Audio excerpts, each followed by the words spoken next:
So here we are, folks, down at Button Street in Liverpool. And what I'm coming up to here, which is now a place called the Wall of Fame, is a place that used to be called Probe Records.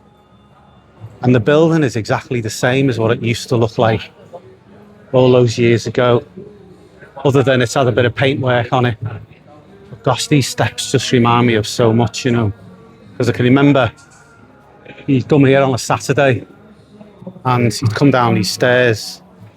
There'd be lots of punks hanging around here, all round this area.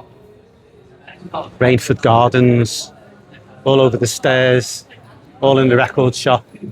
You'd have gangs of punks and mohicans and skinheads as well, all hanging around this area. And along here, I think, it is around about in this vicinity, there used to be a shop called, gosh, what was it called now? Extremes, that's it. It was called Extremes, and that was a punk clothing shop.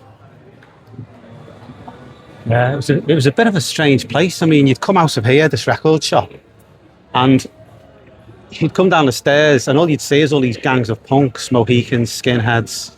And a lot of them would be high on glue or some other intoxicants. So it was quite a scary experience for the tourists coming in here.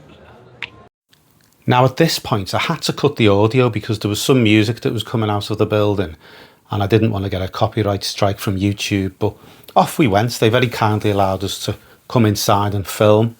The first thing that struck me was the size of the place. I couldn't remember it being so big in the 1980s, but I suppose it might have been, and I just can't remember, but unless they've extended it.